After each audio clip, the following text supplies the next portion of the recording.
The man who controls Britain's money supply controls the British Empire, and I control the British money supply.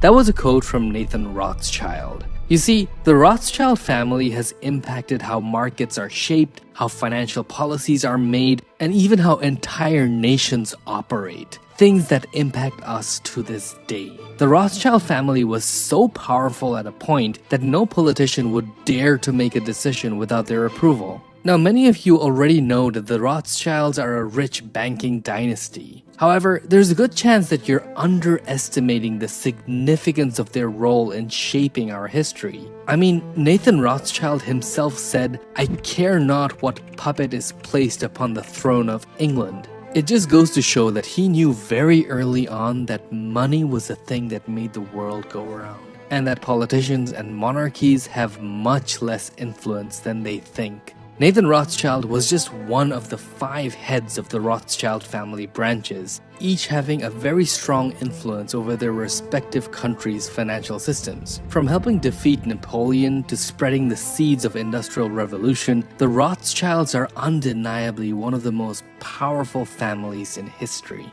Now, our story begins with Mayer Amschel Rothschild. He was a man of humble origins. However, he was really smart and very hardworking.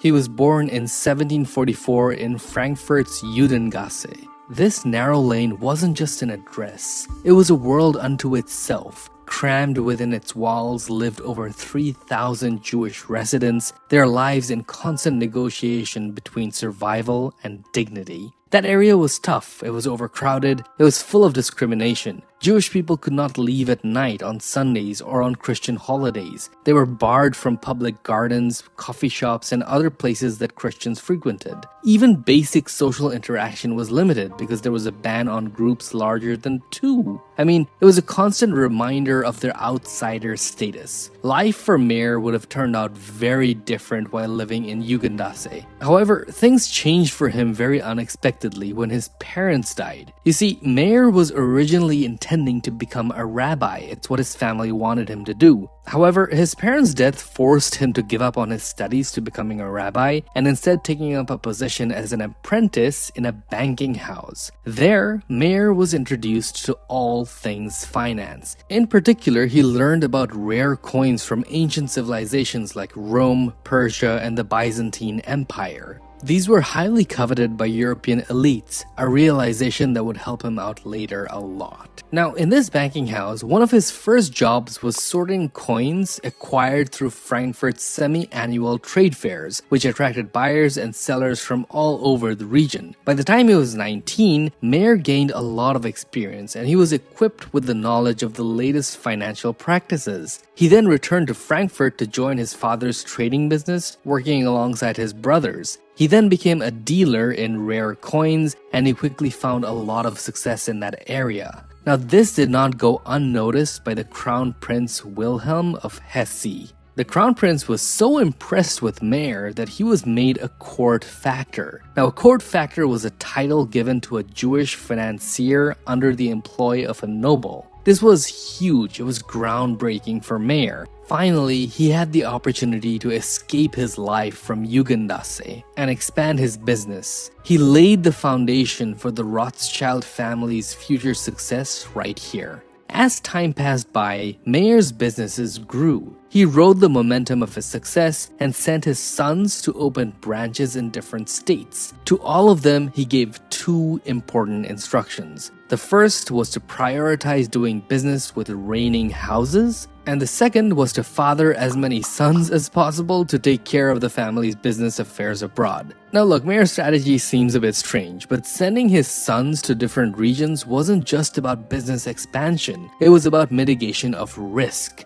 By spreading their roots across the continent, the Rothschilds wouldn't be beholden to the whims of any single ruler or economic upheaval. I mean, this is an ideal example of portfolio diversification if you think about it. Also, by currying the favor of the ruling houses of the regions where he or his sons operated, he ensured that his family would not just gain wealthy clients, but also a valuable layer of political protection. By the early 1800s, Mayer's sons had established themselves in 5 key cities: Naples, Vienna, Paris, London, and Frankfurt. Together, these 5 linked branches became in effect the first bank to transcend borders. Now, by acting as financiers to multiple European powers, the Rothschilds held a unique position of neutrality. They could leverage their political clout to influence political decisions and international relations. All of this was done subtly, without arousing any kind of suspicion. For the Rothschilds, as their clients increased, so did the number of financial services that they offered. They initially started as dealers in luxury items and traders in coins and commercial papers. However, eventually, Mayer and his sons became prominent bankers. For them, wars provided the best opportunities.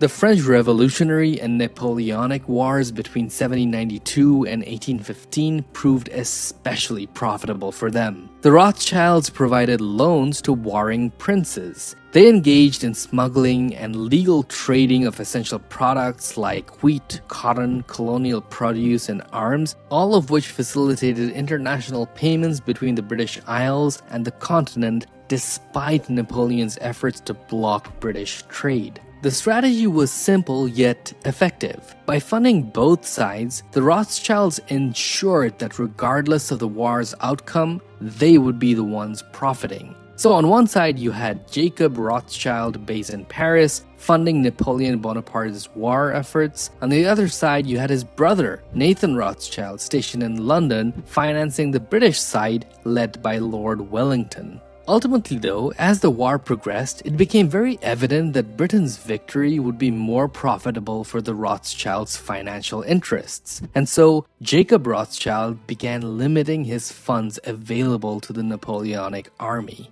And at the same time, on the British side, Nathan Rothschild started increasing his funding efforts, ensuring Lord Wellington had the necessary financial resources to continue the fight. And so, because of one family, the fate of the entire European continent would be impacted. Nathan, being the financial genius that he was, also made plans to buy up British bonds very early in the war. Now, he had a lot of foresight because you see, earlier on in the war, Napoleon had a number of victories, and this caused a market panic, which in turn caused a dip in bond prices. Nathan took this opportunity to buy up the bonds at a very steep discount. And so, once the news of Britain's success at Waterloo reached London, he sold these bonds at a significantly higher price, reaping enormous profits. Now you see, his strategy was very well thought out. He invested in his own private network of couriers to deliver him updates about the war before his competitors. It was such an efficient system that he came to know of Napoleon's defeat at Waterloo a whole day before the British government did. Now, this is all very good for the Rothschilds, but it did lead to a backlash, one that would haunt the Rothschilds nearly a century later. You see, Napoleon had been particularly kind to the Jewish community, giving them equal rights and ending centuries-old laws of discrimination. So, for a prominent Jewish family to support his enemies was not very well taken by the French people. Now, the Rothschilds may have just seen this as just good business, but for others it was seen as a sign of betrayal. Especially, the French intellectuals began associating the Rothschilds with capitalism, transnationalism, and economic inequality. This sentiment grew as rapid industrialization and social change fueled anxieties about class struggle and nationalism in France. The Rothschilds symbolized wealth and power even beyond France's national borders. Soon, this became a focal point for societal frustrations and the rising anti-Semitic rhetoric. They became the scapegoat for everything wrong with modern finance and global influence. This sentiment would eventually be exploited in the decades ahead by various nationalist governments. Despite all of this, the Rothschilds' fortunes were actually on a stellar rise. They adapted by shifting focus to government securities, insurance stocks, and shares of industrial companies. They also invested heavily in railways, coal, ironworking, metallurgical industries, thereby giving a significant boost to Europe's industrial revolution. Mayer Amschel Rothschild and his sons were creating a mighty financial empire. However, Mayer had to come to terms with the fact that he might not live for a very long time. He had to make arrangements to secure his wealth and influence he spent a lifetime accumulating and building. He left very specific instructions for his heirs on how to handle the family finances. His will stated that only male descendants could inherit the family's wealth.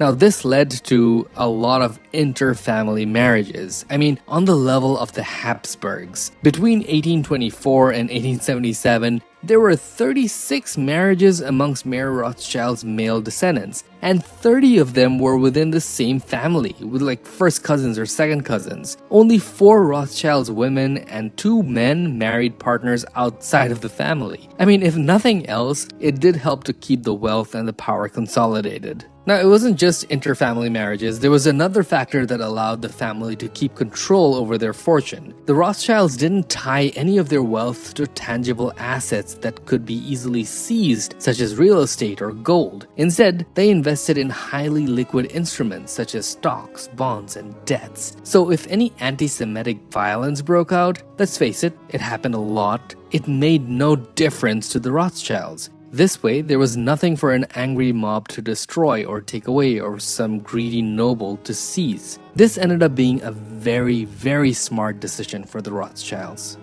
Now, Mayer's son proved to be just as smart as he was. The Rothschilds family continued to see success even after his generation. The most successful of them was Nathan Rothschild, overseeing the family's business in London. By far, his biggest accomplishment happened in 1835. He managed to secure the rights to mercury mines in Spain. This ended up giving the family nearly a worldwide monopoly on this critical element that was used to refine gold and silver. Nathan also focused on building relationships with those in power. Because of this, he ended up managing to get the rights to refine gold and silver for the Bank of England and the Royal Mint. This was huge. The resulting wealth and the growing fortune was not wasted on excessive luxury, but it was reinvested in a very smart way. The family's banking group kept expanding, particularly in the global trade of oil and non-ferrous metals. They became the largest shareholders of companies such as Rio Tinto, De Beer, and later on the Royal Dutch Shell. By the mid-1800s, the family's wealth and influence was staggering. They were a force to be reckoned with, wielding power and influence that spanned continents and industries. The family's influence extended far beyond finance. Their influence went into culture and politics and the arts as well.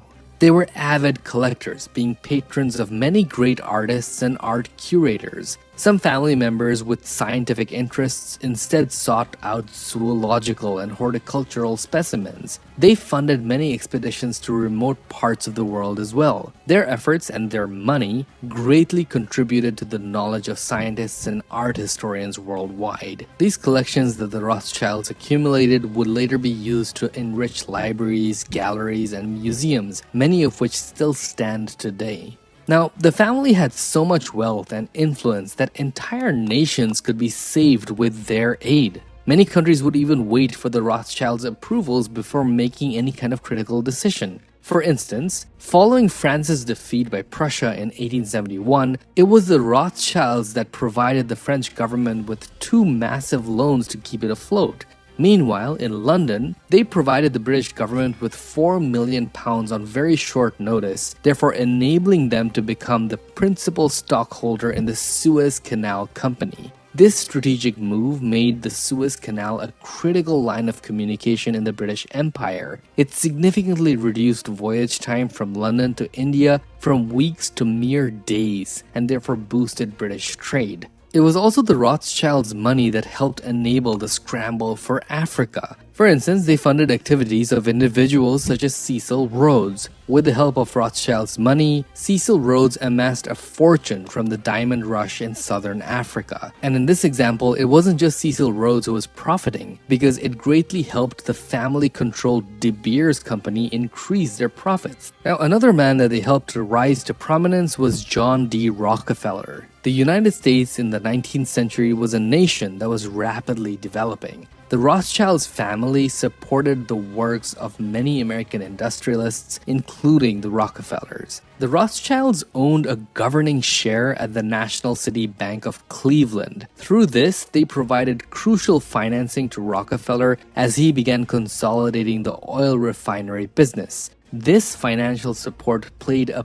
pivotal role in the formation and expansion of Standard Oil. While the firm soon became notorious for its monopolistic practices, it nevertheless made Rockefeller one of the richest people in the world. Further facilitating Rockefeller's rise was Jacob Schiff. Schiff had strong ties to the Rothschild family through his birth in the Rothschild Green Shield House in Frankfurt. He advised Rockefeller on strategic business moves. Notably, Schiff played a key role in developing the rebate deals that Rockefeller secured from railroads transporting oil from competitors. These rebates gave Standard Oil a significant competitive advantage and further solidified its dominance in the industry. So yeah, being even remotely associated with the Rothschilds, like Jacob Schiff, was a huge advantage, and there was a lot of opportunity to profit. There's another interesting hypothesis that it may have been the Rothschilds' influence that prompted the British government to agree to the creation of a state of Israel. The theory comes from the fact that the Balfour Declaration of 1917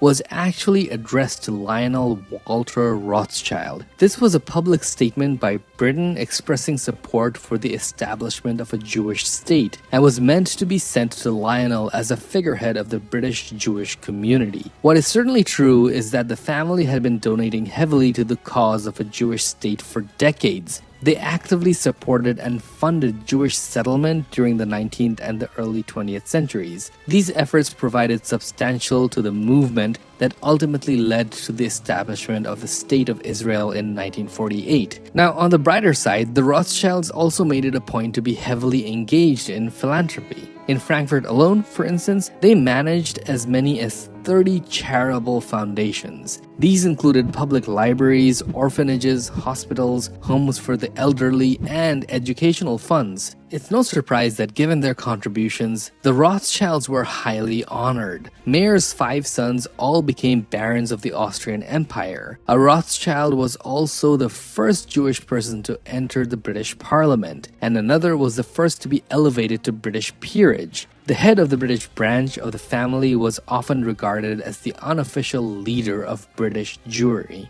Now, the Rothschilds' fortune and prestige grew with each generation for a while, and it seemed like everything was going really well, but eventually the sun had to set. Just like their rise, the Rothschilds' decline was also surprisingly rapid. Wars, politics, and internal rivalries took their toll over the next century. The Naples branch of the Rothschilds Bank was the first to close its door in 1863. The trouble for Naples branch began when the revolution broke out and Italian nationalists under Giuseppe Garibaldi captured Naples on September 7, 1860. The family's international ties put them at odds with the new government. And only 3 years after Italy's unification, they were forced to close all their operation in Naples. Now, next to follow was the original family branch in Frankfurt. Ironically, it was the lack of male heirs that forced its closure in 1901. A few decades later, the Vienna branch would meet an even more tragic end. Following the rise of the Nazis and their takeover of Austria,